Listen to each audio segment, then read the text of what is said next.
he's done. He's introducing yourself. He's done. Good afternoon, everyone. 여러분 만나서 반갑습니다. 좋은 오후입니다.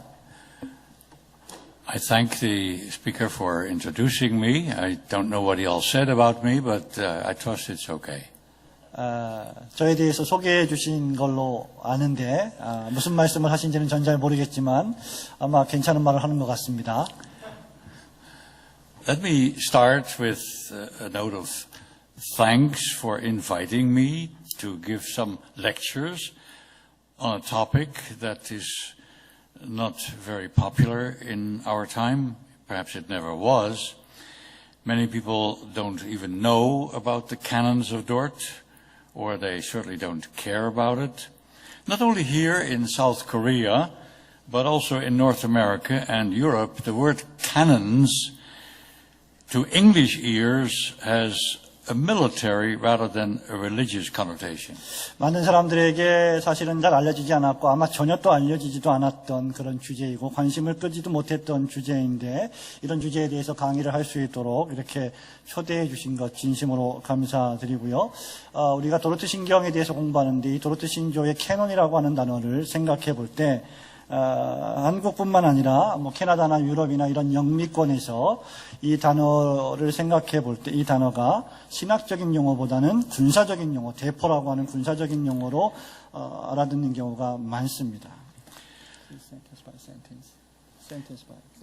But apparently, my book on the canons of Dort, recently translated into Korean, has drawn some attention in some of your churches. And this resulted in your request to have me come and tell you more about this statement of faith, for that's what it is.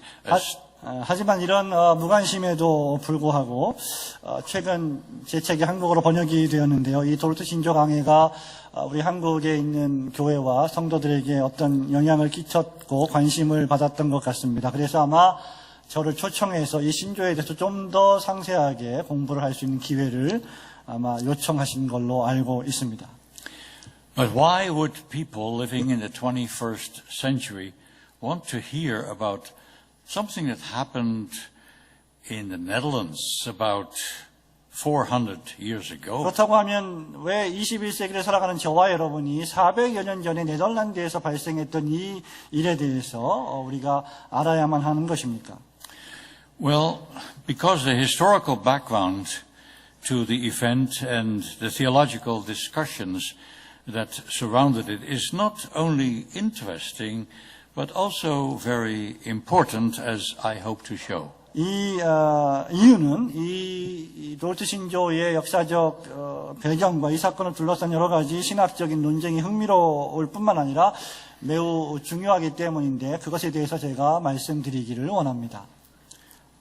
Let me explain something about the background to the canons of Dort. 우선 도르트 신조의 역사적 배경에 대해서 좀 말씀드리겠습니다.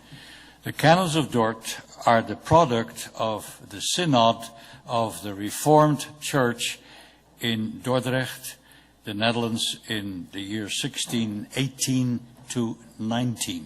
도르트 신조는 네덜란드에 소재한 도르트 또는 도르트레흐트라고 하는 도시에 위치한 개혁교회들이 1618년부터 19년에 열었던 총회의 산물입니다.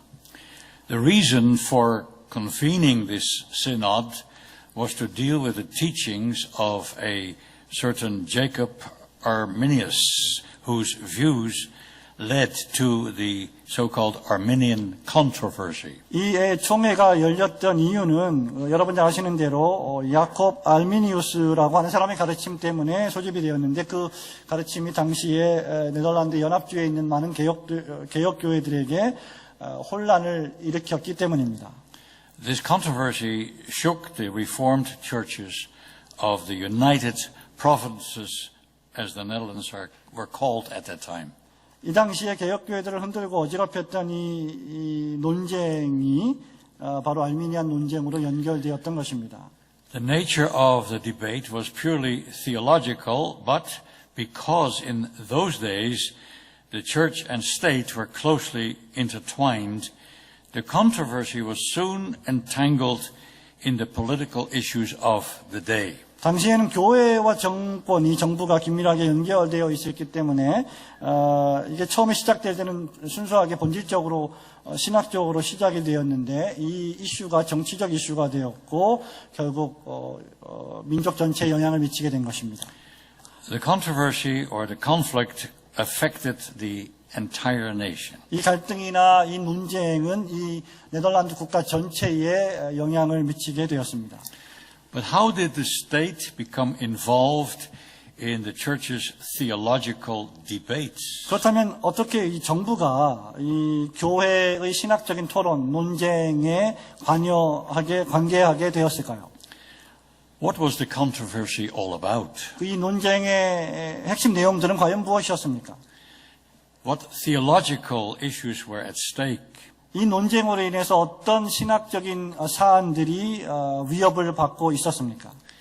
And what did the Synod of Dort decide about the teachings of Arminius and his followers? 돌트 총회는 이 알미니우스라는 사람과 그의 추종자들에 대해서 또 그들의 가르침에 대해서 어떤 판결을 내렸습니까?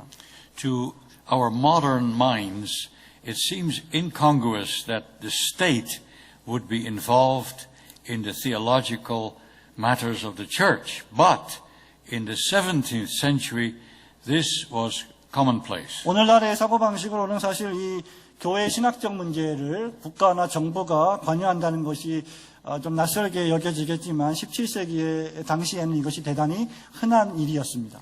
The organizational development of the Reformed churches was such that the secular authorities maintained considerable control of church affairs. 당시의 개혁교회들의 여러 가지 그 조직적인 발전은 상당히 여러 분야에서 영향을 끼쳤고 그리고 그 영향력을 유지했던 세속 행정당국자, 또 정부의 권위 아래서 그렇게 이루어졌습니다. By the grace and providence of God, the Reformed faith had been planted in the Netherlands shortly after the Reformation of 1517. 하나님의 은혜와 섭리로 말미암아 1517년에 시작된 종교개혁 사건 이후에 개혁신앙이 네덜란드 전역에 심겨지게 되었습니다. At first it looked as if the Lutherans and Anabaptists would become the dominant spiritual movement in the Netherlands. 그 개혁신앙의 시초에는 루터파나 제세례파가 그 네덜란드 전역 교회들에게 아주 주요한 영향을 끼치는 것으로 시작이 되었습니다.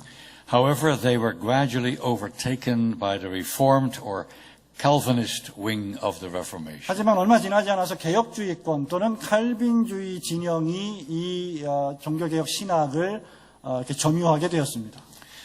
Next, I want to talk about the war with Spain involved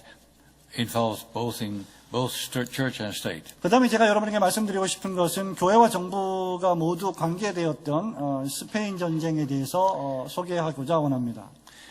By the 1640s, the United Provinces of the Netherlands were fighting to gain independence from Catholic Spain. 1640년도까지 네덜란드를 연합하고 있는 주들은 이 가톨릭 국가인 스페인으로부터 독립을 얻기를 원했고 그것 때문에 투쟁하고 있었습니다. The reformer of Geneva, John Calvin, had defended the right of people to oppose the tyranny of kings and emperors, and his views were eagerly embraced by his followers in the Netherlands. 제네바의 종교개혁자 요한 칼빈이 왕이나 또는 황제의 폭정이나 폭압에 대해서 대항할 국민들의 권리를 옹호했었고 그리고 이 옹호는 네덜란드에서 칼빈 신학을 추종하던 많은 사람들에 의해서 열렬하게 환영을 받았습니다. The war against Spain was not just a political issue, but increasingly it also became a spiritual issue. 이 스페인과의 전쟁은 단순히 정치적 문제를 떠나서 그리고 그 영역을 벗어나서 점점 더 영적 사안이 되어가고 있었습니다. The Calvinists wholeheartedly gave their support to William of Orange, their champion, who led the fight against Spain. 칼빈주의자들은 아주 전심을 다해서 그들이 지지했던 스페인과의 투쟁을 주도하고 있었던 오렌지 공 윌리엄을 적극 후원했습니다. Thus, the growth of the church became identified with the natural, or rather national, struggle against the Spanish overlords. 그렇기 때문에 개혁교회의 성장은 곧 스페인 지배자들과의 국가적 갈등이 좀 더욱 고조되는 것을 의미하게 되었습니다. During the reign of King Philip II, King of Spain, all the Dutch Protestants were severely persecuted. 스페인 왕 필립 2세가 통치하고 있던 기간 동안에 네덜란드의 개신교도들이 카톨릭 진영으로부터 심한 핍박을 당했습니다.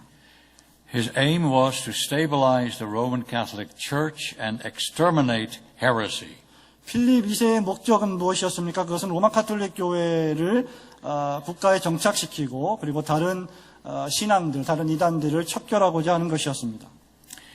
It was forbidden to read the scriptures or to attend any meeting place where doctrinal issues were discussed. 성경 읽는 것은 금지되었고 또 교리적인 신앙 교리적인 논제를 토론하는 모든 모임에 사람들이 참석하는 것 역시 금해졌습니다.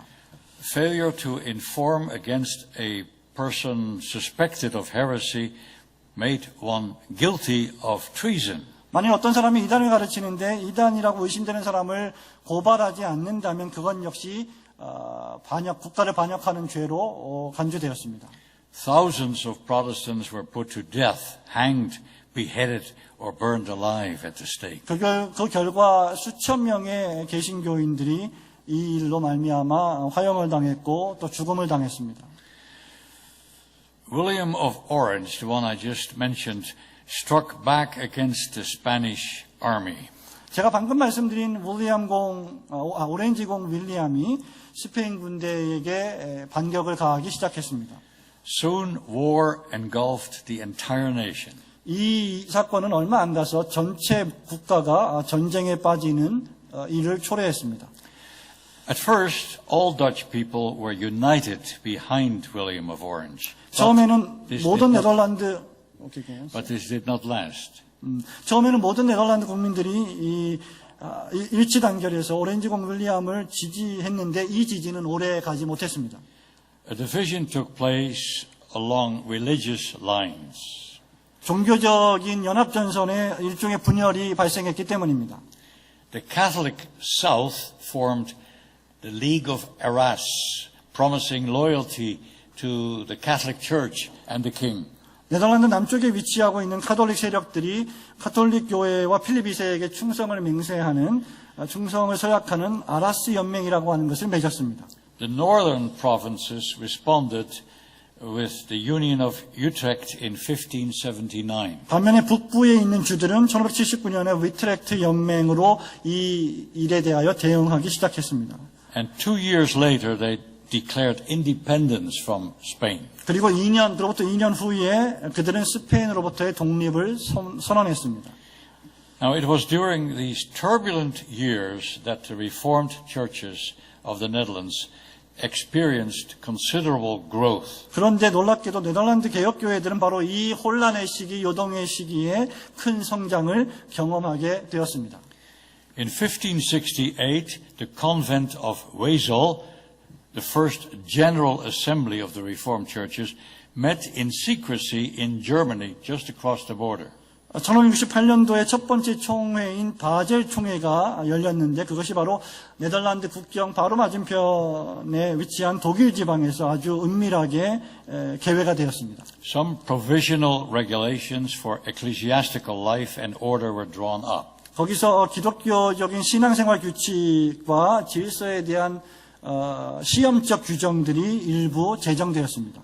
3 years later, at the Synod of Emden, also held in Germany, elected representatives of the churches and adopted the first official church order. 그로부터 3년 후에 역시 독일에서 개회되었던 엠덴 총회라고 하는 그 총회에서 교회 대표들을 선정했고 최초로 교회의 공식 헌법을 채택했습니다. Now, almost from its inception, the churches were constituted on the basis of the Belgic Confession in 1561. 교회가 수립된 초기부터 네덜란드 개혁교회는 벨직 신앙고백서의 기초에서 수립되었습니다. Church members were convinced that without sound preaching, guided by a common confession, the congregations would not be able to live in unity. 교회 회원들은 공통된 신앙 고백으로 인도받는 건전한 가르침, 교훈이 아니면 회중들이 연합의 삶을 살아낼 수 없다고 확신했습니다. Ministers and teachers were to subscribe to this confession and promised not to teach anything contrary to it. 당시 교회의 목회자들과 사역자들 그리고 교사들은 이 신앙 고백에 의무적으로 서약을 해야만 했고 서명해야 했고 이 신앙 고백에 반대되는 어떤 내용도 가르치지 않을 것을 맹세했습니다. In 1581, the Synod of Middelburg required its members to subscribe to the Heidelberg Catechism as well. 1581년에 개회되었던 미들부르크 총회 역시 참석하는 모든 사람들에게 하이델베르그 요리문답에도 서명할 것을 요구했습니다. The churches regarded themselves as sovereign in the management of ecclesiastical matters. 당시 교회들은 각각의 교회가 주체적으로 이런 기독교적 문제를 관리하고 운영할 수 있다고 생각했습니다. They elected their own office bearers and exercised discipline over their members as well as ministers. 교회는 스스로 교회의 직원을 선정했고요. 교회의 회원들에게 권징을 시행하기도 했습니다. However, when subsequent synods met on Dutch soil, concessions had to be made to the magistrates, and so the government was allowed quite a large measure of control over the churches. 하지만 네덜란드 전역에서 연속적으로 여러 가지 총회들이 개회되면서 행정관의 승인이 필요하게 되었고 따라서 정부가 교회에 상당한 영향과 통제를 행사할 수 있게 되었습니다. In 1591, a commission, including Johannes van Oldenbarneveld and James Arminius as members, drew up a church order which was more to the liking of the government. 1591년에 요한네스 반 올덴 바르네벨드하고 제이콥 알미니우스가 참여한 교회 협의회에서 교회헌법을 작성했고 이 교회헌법의 작성물은 당시의 그 정부의 어떤 견해에 좀 더 가까웠습니다. This church order placed the calling of pastors, elders, and deacons in the hands of secular deputies and church deputies. 이때 작성된 교회 질서 또는 교회 헌법에서는 목사와 장로 그리고 감독의 임명권이 정부 대표자와 교회 대표자의 모두에게 다 허락되었습니다. The secular deputies were responsible to the city government. 정부 대표자들은 시정부 당국을 운영할 책임이 있었습니다. The church deputies were chosen with the approval of the civic or the city government. 교회 대표자들은 행정 당국자의 승인하에서 선정되었습니다. Meetings of consistories, classes, and provincial synods were permitted as long as only church business was transacted. 권징을 위한 치리회나 종교회의나 분회나 주총회 이런 모든 것들이 교회 운영이 지속되는 조건에서 허가되었습니다. There was no mention of a national synod. 이 당시에 이 교회 협의회에서는 국가적 총회 개최에 대한 암시나 언급은 전혀 없었습니다. No stipulation was made that ministers had to subscribe to the Belgic Confession and the Heidelberg Catechism. 모든 사역자들이 벨직 신앙 고백서와 하이델베르그 요리문답에 서명해야 한다는 의무 조항도 없었습니다. The power of censure or discipline rested with the provincial synods to which the states could send as many deputies as they wished. 감사나 이 권징을 하기 위한 이 사안들에 대해서는 주총회 아래 두었고 그리고 정부가 대표자들을 원하는 숫자만큼 파견할 수가 있었습니다. 그리고 그 다음 계속 우리 목사님 말씀하시겠습니다. At these synods, the majority ruled. Go on, sir.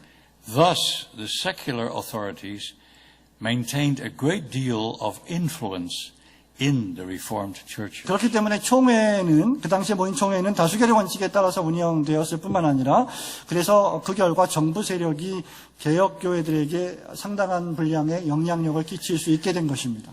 When the United Provinces had declared their independence from Spain, the Reformed religion was officially recognized as the state religion. 네덜란드의 연합주들이 스페인으로부터 독립을 선언했을 때 개혁 신앙이 공식적으로 네덜란드 국가의 신앙으로 인정되었습니다. There was no attempt to suppress the conscience of other Christians, but these were at a definite disadvantage. 다른 어떤 그리스도인들의 활동을 금지하려는 의도는 없었고, 다만 다른 교파들은 절대적으로 그럼에도 불구하고 불리한 개혁신앙 이외의 분파들은 불리한 입장에 처하게 되었습니다. The Reformed churches were supplied with ecclesiastical funds from the government out of confiscated Roman Catholic holdings. 그 당시에 개혁교회들은 세속 정부로부터 교회적 기금을 받게 되었는데 이 기금은 로마 가톨릭 교회에서 몰수한 기금이었습니다. Political leaders and teachers were to be members of these churches. 정치 지도자들과 교사들은 바로 이런 개혁교회에 등록해야만 했습니다. Meanwhile, the churches had to allow civil representatives to attend their assemblies. 그러는 동시에 교회는 민간 대표자들이 교회 모임에 참여하도록 허락해야만 하는 상황이 벌어졌습니다. These policies were aimed at unifying the nation against Spain. 이런 정책들은 모두가 다 스페인과의 전쟁에 있어서 스페인에 맞서기 위해 네덜란드를 연합시키기 위한 정책이었습니다. The Reformed churches held a privileged position, but this also attracted many members to it who otherwise would not have joined these churches. 그 결과 개혁교회들은 아주 대단히 특권적인 위치를 점하게 되었는데요. 바로 이 점 때문에 개혁교회에 굳이 오지 않아도 될 또는 등록하지 않아도 될 사람들이 많이 교회로 몰려들게 된 것입니다. Now it was during this time that the Armenian controversy arose. 바로 이런 역사적 배경 속에서 알미니안 논쟁이 수면 위로 떠오르기 시작한 것이죠. The church was concerned with two issues, 교회는- one of doctrine and one of church polity. 교회는 이 논쟁에 있어서 두 가지 문제에 집중했습니다. 첫 번째는 교리적 문제였고 또 다른 하나는 교회 정치에 관한 문제였습니다. Now the question is, were the teachings of Arminius and his followers in agreement with the Belgic Confession and the Heidelberg Catechism? 첫 번째 질문은 이것입니다. 과연 알미니우스와 그의 추종자들 또는 제자들이 가르쳤던 것이 벨직 신앙고백서나 하이델베르그 요리문답의 신앙 내용과 과연 일치하고 있는가? Like all church office bearers, they had pledged their agreement to these confessions. 그들 역시 모든 다른 교회의 임원들과 마찬가지로 이 신앙 고백들에 동의한다고 서약해야만 했습니다. Now, did these churches, these Reformed churches, have the right to depose from office those whose teachings were in conflict with the confessions? 그렇다고 하면 두 번째로 만약에 같은 신앙을 고백하는 교회로서 즉 개혁교회로서 신조들 신앙 고백서 요리문답 이것들과 반대되는 가르침을 교훈하는 사람들을 면직시킬, 해직시킬 권리가 과연 있는가 하는 문제였습니다. In theory, the government agreed, namely, they agreed that the churches had the right to depose those who taught false doctrine, but its practice, in practice, they nullified this right by maintaining in office men whom the churches in their classes and provincial synods had judged worthy of deposition. 이론상으로는 정부가 이런 주장에 동의했고 이런 생각에 동의했지만 분회나 주총회나 권징시에 내린 면직 결정을 내린 사람들을 공식적으로 해임하지 않았기 때문에 실질적으로는 이런 교회의 권리, 특권, 지위를 무효화시킨 것입니다. So between 1586 and 1618, a growing number of ministers were upheld contrary to the wishes of the congregations and decisions of ecclesiastical assemblies. 그렇기 때문에 1586년과 1618년 사이 그 어간에 교회 회중들의 소망 및 종교회의의 결정과는 반대로 자기의 직무와 직분을 유지하는 교역자들, 사역자들의 수가 대단히 많아졌습니다. So even if the churches deposed or wanted to discipline the teachings of Arminius and others, the government did not recognize such decisions. 그렇기 때문에 네덜란드 교회가 이 교리적이며 교회 정치적인 문제를 해결하기 위해 총회 소집을 요구했는데 앞에 말씀드린 이런 역사적인 배경들이 있었고 이런 사건들이 있었기 때문입니다. They reached the point that the churches wanted to call for a national synod to resolve the doctrinal issues. 바로 이런 문제 때문에 네덜란드 교회가 이 교리적이고 교회 정치적인 문제를 해결하기 위해서 국가적 총회의 소집을 요구하게 된 것입니다. But the government disagreed with this. They did not want to have a national synod convened. 하지만 정부는 이 국가적인 총회의 회집하기를 원치 않았습니다. Now we will say something about Arminius. Who was he? Well, 자, 이제 우리는 you want to skip something? Yeah. no. You want to go?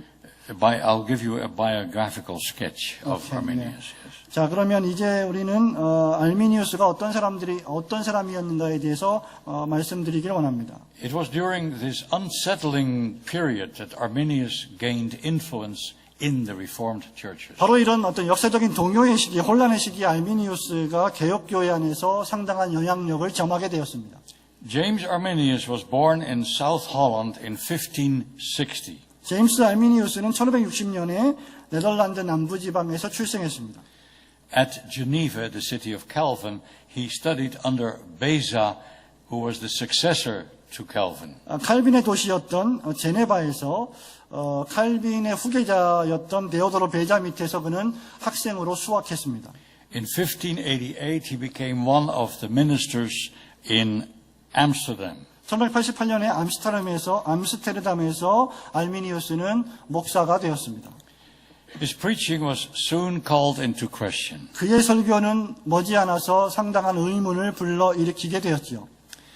While he preached a series of sermons on the letter of Paul to the Romans, his listeners were puzzled by some of his explanations of certain texts. 알미니우스가 로마서 강해를 1년에 연속적인 로마서 강해 설교를 하고 있었는데 그 로마서 강해 설교를 듣던 중에 성도들이 또는 청중들이 특정 본문들에 대한 그 알미니우스의 해석에 의심을 제기하기 시작했습니다. Things came to a head when they heard his exposition on Romans 7, verse 14 and following. 알미니우스가 로마서 7장 14절부터 시작되는 그 이하에 시작되는 본문에 대해서 설교하기 시작했을 때 이 문제는 대단히 급박해졌습니다. A storm of protest arose. 거대한 항의의 폭풍이 발생했습니다.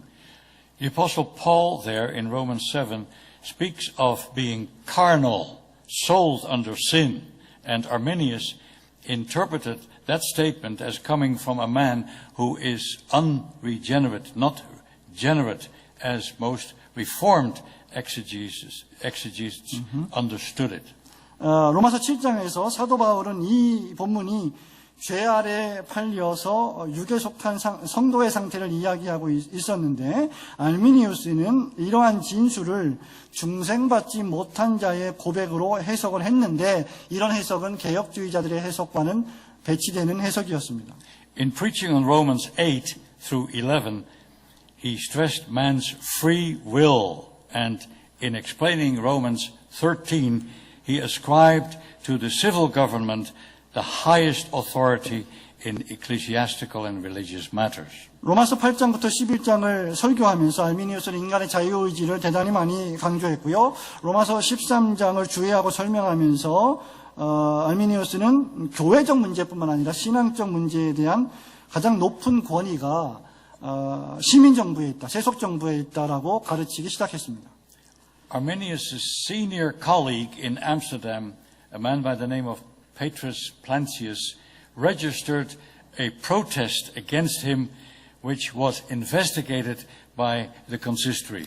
알미니우스의 암스테르담에 있었던 알미니우스의 선배 동료인 피트루스 플랜시우스가 알미니우스에 대한 항의서에 서명을 했고요. 이 문제는 곧장 종교법원 7위의 법정으로 조사를 받게 되었습니다.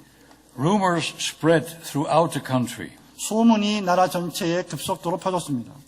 In subsequent discussions, it became apparent that Arminius had doubts about Article 16 of the Belgic Confession, the article concerning divine election.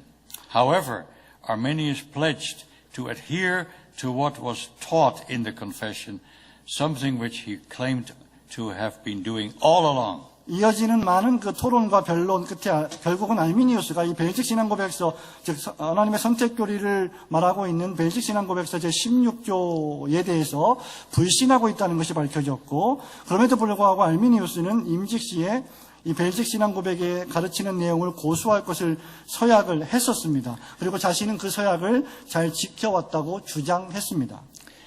In 1602, Leiden, the city of Leiden, was devastated by a plague. 1602년도에 라이덴이라는 도시가 흑사병으로 초토화되었습니다. One of the professors at the university there, the learned professor Franciscus Junius, became a victim of the plague and was killed. 바로 이 흑사병 때문에 라이덴 대학에 대단히 박학다식했던 신학 교수 프란시스쿠스 유니우스가 이 병에 걸려서 희생자가 되었고 죽었습니다. Arminius was recommended by like-minded colleagues to fill the vacancy there. 알미니우스와 이런 그 사상을 같이 나눴던 그 동료들이 제임스 알미니우스를 바로 이 공석 중인 자리에 알미니우스를 추천하게 됩니다. Although some church leaders were uneasy about Arminius' orthodoxy, they acquiesced to his appointment. 당시 교회 대표자들은 물론 제임스 알미니우스의 이런 신학적인 견해에 대해서 대단히 의심을 가지고 있었지만 그를 이 직분에 임명하는 것에 대해서는 허락하고 묵인했습니다. However, this appointment was conditioned upon a favorable outcome of a conference with Dr. Franciscus Gomarus concerning the chief points of doctrine.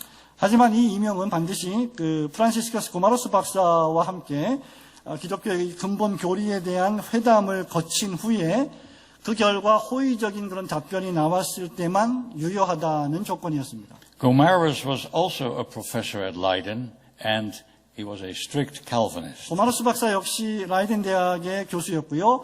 대단히 엄밀하고 엄격한 칼빈주의자였습니다. At this conference, Arminius expressly rejected the doctrines of the Pelagians concerning natural grace, free will, original sin, and predestination. 이 회의는 대학의 책임자들 그리고 총회를 대표하는 대표자들이 참석한 가운데 회집되었고 알미니우스는 이 회집된 회의에서 본성적인 은혜, 본질적인 은혜, 자유의지, 원죄, 예정에 대한 펠라기우스의 교리들을 분명히 부정했습니다. He promised that he would teach nothing in conflict with the adopted doctrine of the Reformed churches. 알미니우스는 교회에서 교리들을 개혁교회 교리들에 거스르는 반대되는 어떤 것도 가르치지 않을 것을 약속했습니다. So he was admitted to the office of professor of theology. 그래서 이런 과정을 거쳐서 결국 알미니우스는 신학 교수라고 하는 직분을 임명받게 됩니다. In his public lectures, he adhered to his pledge. 알미니우스는 공개적인 강의에서는 이런 자신의 서약을 지켰습니다. But in private instruction to carefully selected students, he voiced his doubts and dissatisfaction with the Reformed view on predestination and related issues. 하지만 알미니우스는 자신이 선별했던 일련의 학생들만을 사적으로 가르칠 때에는 예정 교리와 관련된 것들, 또 그와 관련된 여러 교리들에 대한 개혁주의적인 해석과 관점에 대해서 의심했고 그것에 대해 불평을 종종 이야기했습니다. His influence on these students became apparent when they appeared before classes for entrance into the ministry. 이 일련의 학생들에게 끼쳤던 제임스 알미니우스의 영향은 이 학생들이 기독교 목회 사역을 시작하기 위해서 분회에 참석했을 때 여실히 드러났습니다. When his students came home from the university, they showed hostility toward the Reformed Church, disputing, contradicting, and criticizing her official doctrines. 알미니우스의 학생들은 라이든 대학에서 공부를 끝내고 집으로 돌아가면 개혁교회에 대한 적대감을 표출했고 개혁교회가 주창하던 공식적인 교리들을 반박하고 부인하고 비판했습니다. Arminius has been described even by his critics as a faithful pastor, a sober and consistent Christian, a sincere man of rare scholarly abilities, and a man of sensitivity and peace who hated controversy. 제임스 알미니우스는 심지어 그를 비판하는 사람들에게조차 신실한 목사고 또 건전하고 일관된 그리스도인이고 학문적 소용이 대단히 특출났고 진실된 사람이고 사려가 깊었고 그리고 싸우기를 논쟁하기를 싫어하는 사람으로 평가되었습니다. Yet it is hard not to agree with the charge often leveled against him that he was not free from a certain kind of deceitfulness. 그럼에도 불구하고 사람들은 이 알미니우스의 이런 외식적인 또는 기만적인 자세에 대한 공개적인 비난에 대하여 동의하지 않을 수 없었던 것이죠. If it is true, and it seems to have been true, that Arminius pledged to adhere to the confessions of the church in his teachings, while at the same time teaching otherwise, he was guilty of a serious character fault. 만약에 알미니우스가 자신이 가르치겠다고 약속을 했는데 그 약속이 교회의 신앙 고백을 고수하겠다고 분명히 서약해놓고 동시에 실제로는 그와 반대되는 가르침을 하고 있다면 그는 인격적 결함을 가진 자로 평가되기에 분명했던 것입니다. I will skip the following sentence and start here the conference. 네, 여기서 우리는 약간의 문장을 좀 뛰어넘어서 헤이그 종교회의를 다루기를 원합니다. In 1607, the Synod of South Holland dealt with complaints about Arminius' teaching. 1607년도에 네덜란드 남부총회가 열렸는데 여기서 알미니우스의 가르침에 대한 항의 문제를 다루게 되었습니다. The political commissioner in attendance conveyed the grievances to Arminius, and he agreed, that is, Arminius agreed to a friendly conference at a council under the leadership of the government. 이 총회에 참석했던 교회정치위원은 알미니우스에게 대단한 유감을 나타냈고 알미니우스는 국가정부의 통솔 아래서 우호적인 회의를 진행해 줄 것에 대하여 동의했습니다. Later that year, in The Hague, Gomarus and Arminius stated and compared their views. 그 년도 후반부에 헤이그에서 고마로스 박사와 알미니우스가 각각 자기들의 교리에 대한 관점과 견해를 발표했었고 비교 대조했습니다. Arminius again maintained that his teachings were doctrinally sound. 알미니우스는 자신의 가르침이 교리적으로 건전하다는 것을 다시 한번 주장했죠. Gomarus, who, as I just said, was a convinced Calvinist, pointed out some of Arminius' questionable statements regarding the manner how Christ's righteousness is imputed to man. 고마로스 박사는 칼빈주의 교리의 핵심이기도 한 그리스도의 의가 인간에게 전가되는 방식에 대한 알미니우스의 가르침 중에 의심될 만한 몇 가지 문제들을 지적했습니다. But Arminius insisted on his agreement with the confession. 하지만 그럼에도 불구하고 알미니우스는 계속해서 신앙 고백에 또는 신조에 자신이 동의한다고 주장했습니다. The council was unable to see differences of any great significance and urged mutual tolerance. 그래서 그 결과 이 남부총회는 네덜란드 남부총회는 이 둘 사이에 아주 큰 상당히 심각한 차이점들을 발견하지 못했고 그래서 서로 간의 입장들을 상호 용납할 것을 권면했습니다. In 1609, a second conference was held with no resolution on the issues. 1609년도에 역시 또 두 번째 종교회의가 열렸는데 이 문제를 해결하기 위한 해결책은 맺어지지 못했습니다. Later that year, Arminius died, presumably of tuberculosis. 1609년 후반에 제임스 알미니우스가 죽게 되었는데요. 그 원인은 아마 결핵으로 추정됩니다. After the death of Arminius, his cause was taken up by Johannes Uitenbogart. 제임스 알미니우스가 죽고 난 이후에 라이덴 대학의 궁정 설교자였던 요하네스 비텐보게트가 출연합니다. He was a court preacher at Leiden, and he was helped also by Simon Episcopius, who was a student of Arminius and later professor of theology at Leiden. 요하네스 위텐보게트는 라이덴 대학의 궁정 설교자였고 그리고 라이덴 대학의 신학 교수가 되었던 에피스코피우스가 알미니우스에 대한 소송권을 받아서 처리하게 됩니다. In 1610, under Uitenbogaert's leadership, the Arminians met in Gouda, South Holland, and prepared a remonstrance. 1610년도에 위텐보게트의 지도 아래 알미니안주의자들이 네덜란드 남쪽 하우다라고 하는 지명의 도시에 모여서 일명 항론서라고 불리는 항의서를 준비했습니다. From that moment forward, they were referred to as remonstrants. 바로 이 시점부터 우리는 알미니우스의 추종자들을 가리켜서 항론파라고 부르는 것입니다. They first rejected certain Calvinist positions, and then they stated their own views in the 5 Arminian articles. 그들은 먼저 특정한 칼빈주의적 견해들을 거부했고 대신에 자신들의 견해를 알미니안주의 5개 조항이라고 하는 제목으로 제시했습니다. I will now give you a short summary of the 5 Arminian articles. 저는 이 알미니안주의 5개 조항에 대해서 아주 간단하게 요약을 해드리길 원합니다.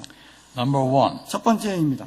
God elects or rejects on the basis of foreseen faith or unbelief. 하나님은 인간의 믿음과 불신을 미리 아시고 그에 따라서 선택하거나 유기하신다 또는 버리신다는 것입니다. 2. 두 번째입니다. Christ died for all men and for every man, although only believers are saved. 그리스도께서는 모든 사람을 위해 죽으셨고 각 사람을 위해서 죽으셨지만 구원받는 사람은 오직 믿는 자만이 받게 될 것이다. 3. 세 번째입니다. Man is so depraved that divine grace is required to be regenerated and to perform any good deed. 인간은 너무나 전적으로 부패했기 때문에 거듭나고 중생하고 선을 행하기 위해서는 하나님의 은혜가 필요하다. Here they seem to be orthodox enough, but as became clear later, this was understood in a way that seriously underestimated the depravity of human nature. 이 세 번째 조항에 있어서 알미니우스주의자들은 정통교리와 비슷한 것을 말하고 있는 것처럼 보이지만 나중에 잘 밝혀지듯이 이것은 인간 본성의 전적 타락에 대한 교리를 대단히 과소평가하게 되는 사상이 되고 맙니다. 4. 네 번째입니다. This grace can be resisted. 이 하나님의 은혜는 저항될 수 있다 또는 거부될 수 있다는 것이죠. 5. 다섯 번째입니다. Final perseverance of believers is not certain. 신자의 궁극적이고 최종적인 견인은 확실할 수 없다. 확실해지지 않는다. this issue needed further investigation. 여러분, 이 다섯 번째 조항은 우리가 좀 더 추가적인 연구가 필요한 부분입니다.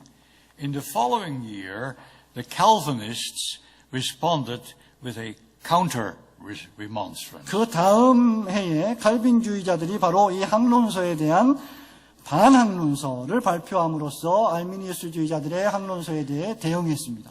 In 7 articles, the Reformed confessions concerning the doctrines of grace were restated.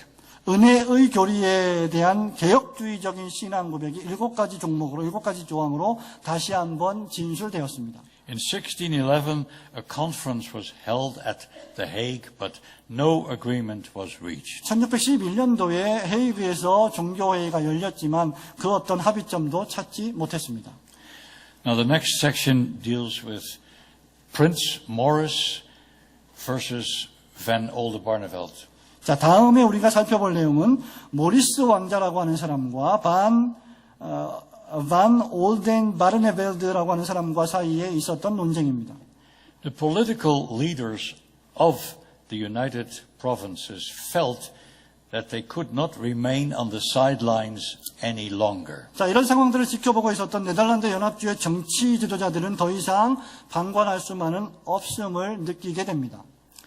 The statesman Van Oldenbarneveld, who was an advocate general of Holland and Friesland, and Hugo Grotius, a most learned scholar, statesman, jurist, and theologian, sided with the Arminians, and they advocated peace and tolerance.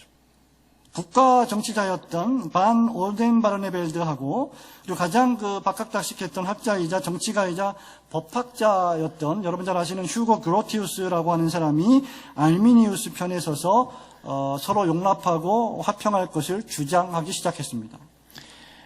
They favored a republican confederacy of states rather than a federal state headed by a monarchy. 그들은 군주, 한 사람의 왕이 이끄는 연방제보다는 연합적인 공화국을 더 선호했습니다. The latter concept was championed by Maurice of Nassau, son of William of Orange.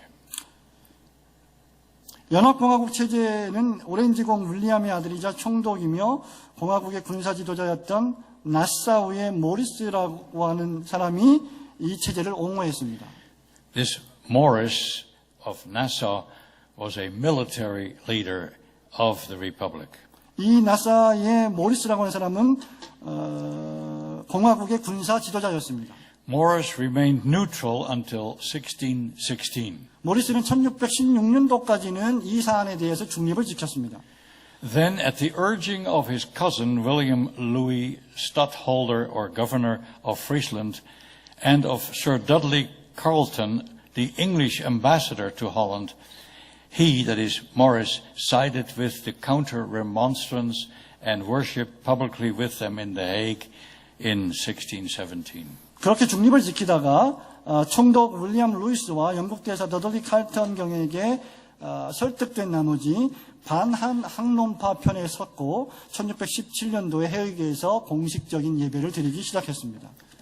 Now, Prince Maurice's support of the counter-remonstrance tipped the balance in their favor. 모리스 왕자의 이런 후원에 대한 선언으로 인해서 이 논쟁의 국면이 반항론파에게 대단히 우호적으로 돌아갔습니다. But under the leadership of Van Oldenbarneveld, the one who sympathized with the Arminians, the states of Holland and West Friesland reacted with their so-called sharp resolution, which stated that no national synod would be convened and that local magistrates loyal to the remonstrance were given the authority to engage special militia. 하지만 알미니우스에게 대단히 호의적이었던 심정적으로 호의적이었던 올덴바르네벨드의 지도 아래 샤프 결의안을 발표했고 국가적 총회 개최가 부결되었다는 내용과 함께 지방 행정관들, 지방의 권위자들이 특수병력 고용 권한을 부여할 것을 통지해 왔습니다. This resolution, especially the forming of a special militia, was regarded by the Contra-Remonstrants as a threat to the law and order of the land and the start of civil war. 반항론파는 특별히 특수병력 고용 권한에 대한 내용에서 이 결정이 국가법령과 질서에 대한 위협 그리고 시민전쟁을 시작하겠다고 하는 표현으로 받아들였습니다.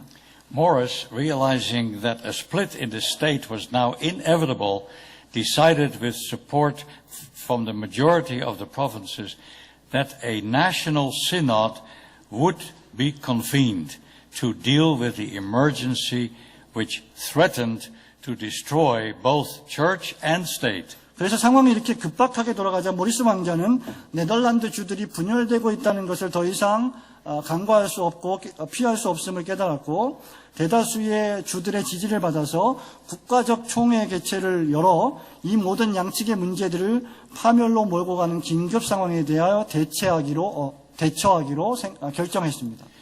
Morris with his troops disbanded and disarmed the special militia in several cities of the recalcitrant province. 모리스 왕자는 그의 군대와 저항 세력들이 속한 몇몇 주들의 특수 병력들을 무장 해제시키고 해산시켰습니다. Van Oldenbarneveld and other sympathizers with the remonstrants were imprisoned on the charge of treason against the state. 그런 결과 반 올덴바르네벨드와 알미니우스의 항론파 동조자들이 국가 반역죄로 기소가 되었고 투옥되었습니다. The resistance was broken and the stage was set for the much needed synod to be convened. 항론파들의 이 무장 저항 세력이 무너졌고 그 결과 국가적인 총회 소집이 더욱 긴급하게 필요한 상황이 되었습니다. On November 13, 1618, the National Synod of Dordrecht was convened by the States General. 1618년도의 11월 13일에 네덜란드 국회가 도르트레우트 국가총회를 회집하게 됩니다.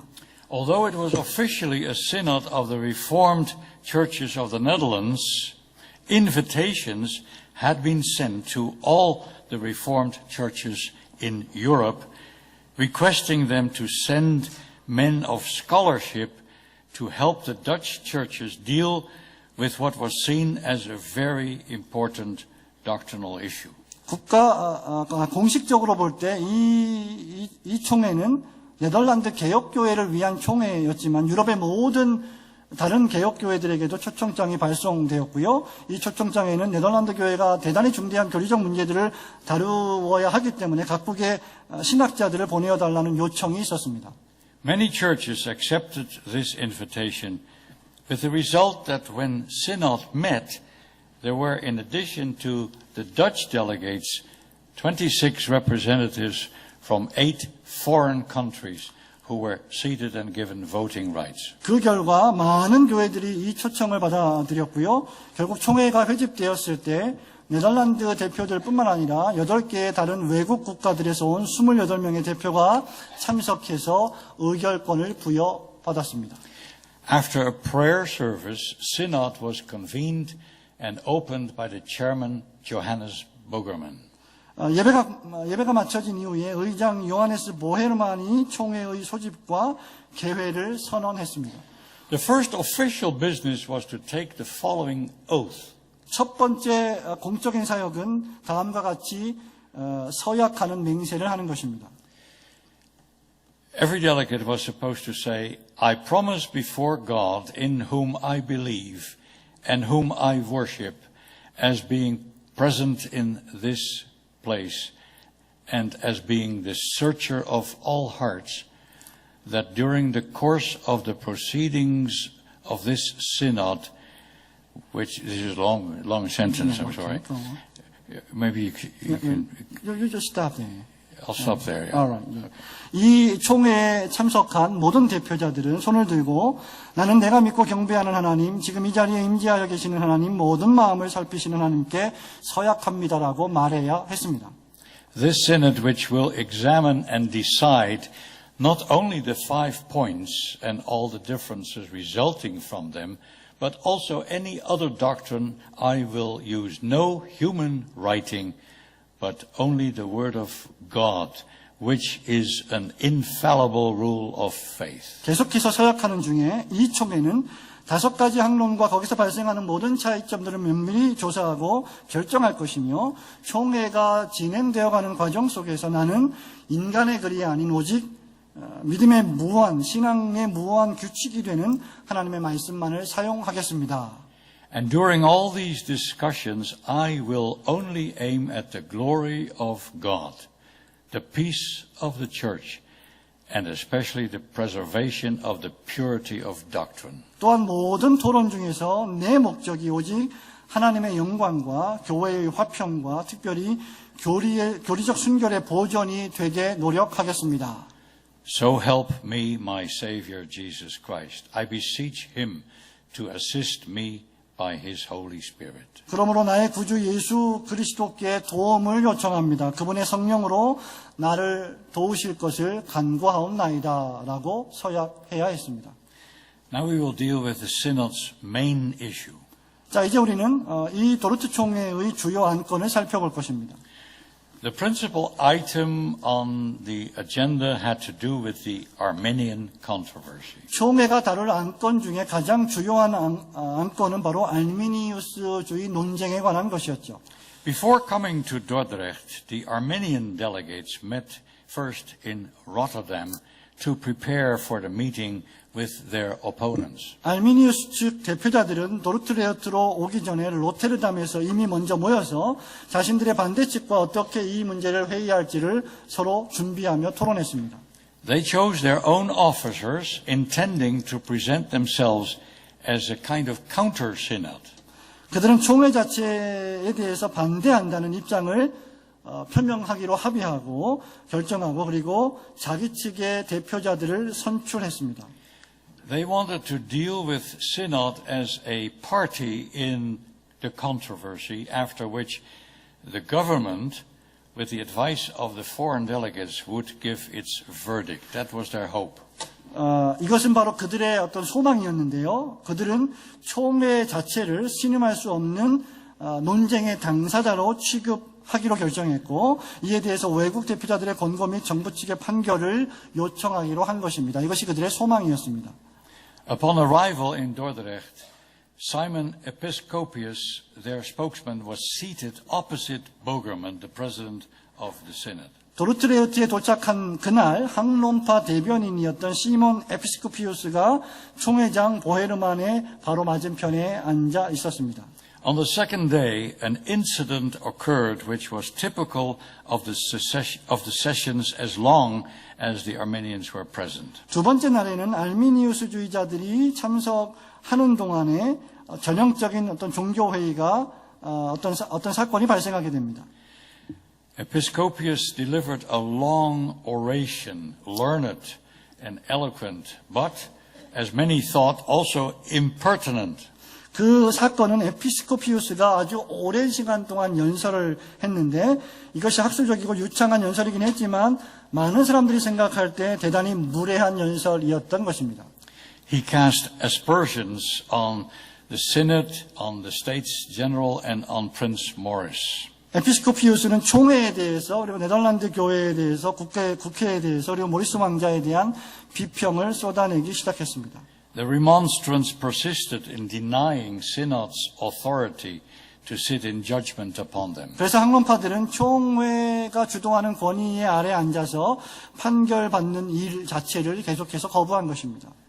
Bogerman, the president, replied that Synod had been legally convened by the States General, an argument which should have been convincing to the remonstrants because they held that the government had the highest authority also in church matters. 의장이었던 보헤르만은 국회가 합법적으로 총회를 소집했다고 대응했고 학론파들은 평소에 당신들이 소위 정부가 최고 권위를 가지고 교회의 문제들에 대해서도 그럴 수 있다고 주장해 왔기 때문에 보헤르만의 이런 대답은 그들을 설득할 만한 대답이었습니다.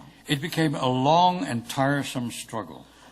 그래서 이제 상황은 대단히 길고 지루한 토론과 논쟁과 다툼으로 이어졌죠.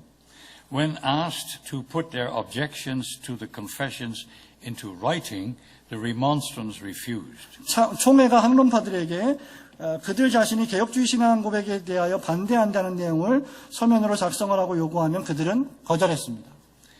When Bogerman asked each one of them if they acknowledged the remonstrance of 1610 as truth, they all remained silent. 보헤르만 의장은 그들 각각에게 1610년도에 작성되었던 항론에 대하여 인정하느냐, 알고 있느냐 하고 물으면, 질문하면 항론파들은 전부 다 침묵을 했고 아무런 말도 하지 않았습니다. They demanded that the doctrine of reprobation be handled first rather than election, so as to make as odious as possible the teachings of the counter-remonstrance. 그래서 항론파들은 반항론파의 교훈이 최대한 좋지 않게 보이게 하기 위해서 선택교리에 집중하기보다 먼저 유기교리를 다루어 줄 것을 요청한 것입니다. One can appreciate the plight of the Armenians. 여러분, 이런 상황을 보면 알미니우스 측이 얼마나 곤란한 상황에 처해 있었는지를 쉽게 알 수 있을 것입니다.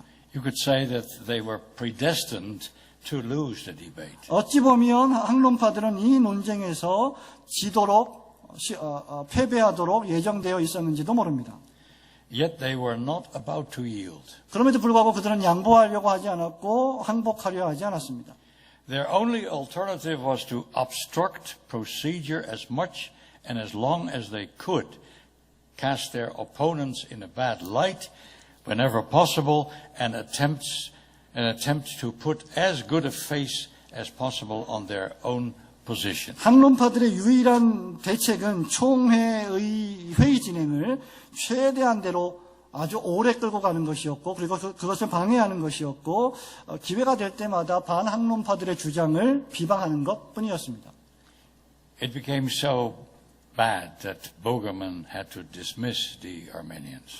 그렇기 때문에 이 의장이 알미니우스 측을 해산시키고 퇴장시킬 정도에까지 이르는 비극에 처하게 됩니다.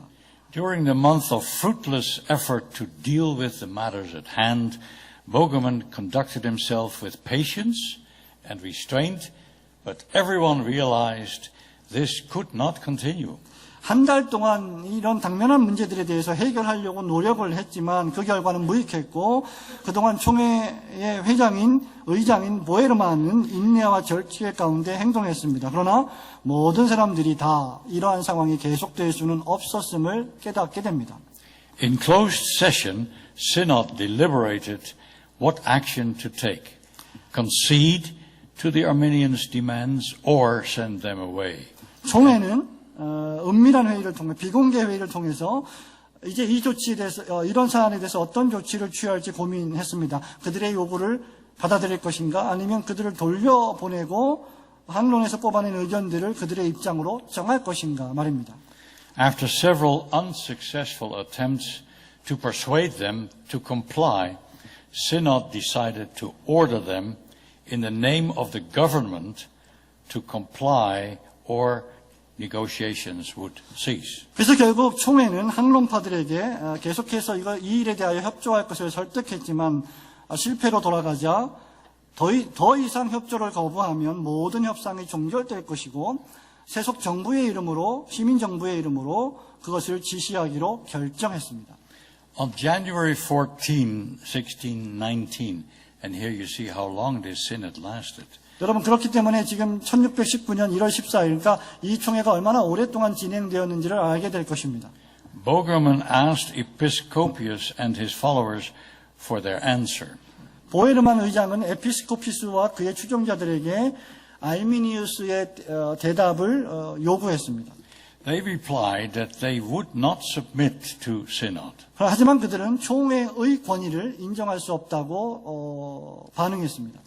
Historians have often faulted the president of the synod for his conduct on that dramatic day. 역사가들은 이 대단히 극적인 날에 벌어졌던 사건의 잘못을 그 당시에 의장이었던 보헤르만의 어떤 회의 진행에 있어서 찾으려고 하는 경우가 많았습니다. But the situation had become so chaotic that firm action needed to be taken. 하지만 상황이 너무나 혼란스러워졌기 때문에 이에 대한 어떤 일련의 확고한 조치가 필요했습니다. So in exasperation, Bogerman addressed the obstructionist delegates with these words. 그래서 보헤르만 의장은 대단히 격분한 흥분된 상태로 의사 진행을 방해하는 많은 대표자들에게 다음과 같이 말해야 했습니다. The foreign delegates are now of the opinion that you are unworthy to appear before synod. 외국 대표자들은 이제 여러분 학론파들이 이 총회에 참석할 자격이 전혀 없다고 생각하는 바입니다. You have refused to acknowledge the synod as your lawful judge and regarded it as an opposing party. 여러분들은 총회를 합법적인 판결기관으로 재판기관으로 인정하기를 거부했고 오히려 반대측 당사자로 논쟁의 당사자로 여겼습니다. You have tried in everything to have your own way.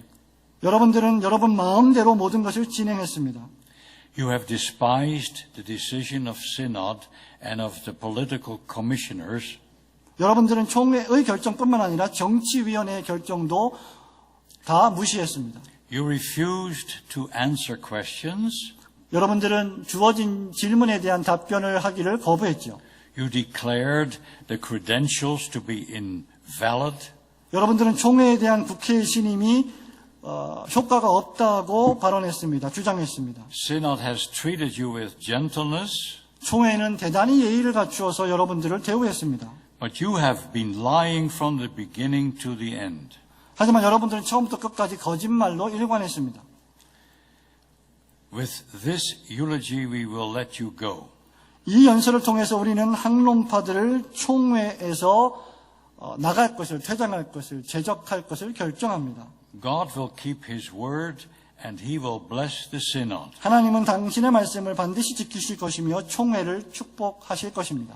In order that we will not be delayed any longer, you will be sent out. 더 이상 이 총회가 지체되지 않기 위해서 이 총회에서 학론파들의 퇴장을 요구합니다. He said, depart, go. 의장이 말합니다. 해산하십시오. 퇴장하십시오. The Arminians arose and left, but not before Episcopius answered, we will with Christ be silent about this. 그래서 모든 알미니우스주의자들이 일어났고 총회석상을 떠났는데 그러기 전에 에피스코피우스가 우리는 이 결정에 대해 그리스도와 함께 침묵할 것입니다라고 발언했습니다. God will judge between us and this synod. 하나님께서 우리와 총회 사이를 판결하실 것입니다. The members of synod, especially the English delegates, wondered whether it would not have been wiser if synod itself had made a form of dismissal rather than leave it to the indignant improvisation of Bogerman. 총회의 대표자들은, 특히 영국에서 온 대표자들은 이 결정을 의장 보헤르만의 격분에 찬 어떤 순간적인 결단에 맡기기보다는 총회 자체가 공식적으로 퇴장을 표명하는 것이 더 현명한 방법이 아니었겠는가라고 하는 의문을 품기도 했습니다. The English delegates in particular wanted to abide by their royal mandate received at Newmarket in October of the previous year. 특히 영국의 대표자들은 그 전년도 10월에 뉴마켓에서 받은 왕명에 따르기를 원했습니다. King James, known for the King James Bible, the same King James, had urged these delegates from England to show unity among themselves, to keep Scripture and Anglican doctrine, to avoid controversial doctrine, and urged the Dutch divines to do the same, to act as mediators between the disputants and to use moderation in everything. 킹 제임스 버전, 즉 킹 제임스 성경이라고 알려진 그 이름과 똑같은 제임스 왕이 영국 대표들 간에 연합할 것이며 또한 성경적이며 영국 성공회와 일치하는 교리를 지킬 것, 그리고 논쟁적인 교리를 절대 피하고 네덜란드 신학자들에게 이것을 권면할 것과 논쟁자들 사이에서 평화를 주재할 것을 맡을 것과 모든 일에 온유하고 온건하고 절제할 것을 명령한 바 있었습니다. Finally, the canons of Dort could now be formulated. 자, 이제 결국 이런 과정을 통해서 도르트 신조가 제정되어졌던 것입니다. With the Arminians gone, Synod now began to examine their opinions from their writings, focusing on the 5 articles of the Remonstrance of 1610. 알미니우스 측이 다 퇴장하고 나자 총회는 이제 그제서야 그들 학론파들의 저술로부터 학론파들의 의견이 무엇인지 조사했고 1610년도에 작성되었던 학론의 5개 조항을 중점적으로 토론하고 다루었습니다. The reading of this material began on March 7 to 21 and from March 25 to April 16. 이 조항에 대한 여러 가지 알미니우스 측의 저술들이 3월 7일부터 21일까지 그리고 25일부터 4월 16일까지 토론되고 검토되었습니다. The canons were formulated in 93 separate articles. 도르트 신조는 93개라고 하는 독립된 조항으로 작성되었습니다. These were signed by all the delegates on April 23, 1619. 이 신조는 1619년 4월 23일에 총회에 참석한 모든 대표자들이 서명함으로 제정되었습니다. They were publicly read in the great church of Dordrecht on May 6 before a large congregation. 그들은 5월 6일 날 상당히 많은 성도들이 모인 그 그레이트 교회당에서 이 신조를 공개적으로 낭독했습니다. 3 days later, after 6 months of deliberation, the foreign divines departed, leaving the Dutch members to convene for another 26 sessions to deal with further national matters. 그로부터 3일 후에 외국에서 온 모든 신학자들 대표자들이 각각 6개월간의 토의 끝에 고국으로 귀국했고 네덜란드에서 참석한 신학자들만이 26개 조항의 추가적인 그 회기에 소집되어서 국가적인 문제들을 더 다루기 시작했습니다. Now I will give my evaluation of the Synod of Dort. 자, 제가 이제까지 역사적 배경을 말씀드렸고 이제 이 도르트 총회에 대한 역사적 총회에 대한 평가를 제 개인적인 평가를 간단히 말씀드리고자 합니다. The Synod of Dort has been labeled the persecuting synod. 이 도르트 총회는 어떻게 보면 핍박하는 총회였다라고 말할 수 있을 것입니다. Why? Well, because it deposed 200 Arminian ministers from their office. 왜 그렇습니까? 왜냐하면 이 총회를 통해서 알미니우스의 목회자들 200명을 면직시켜야 했기 때문입니다.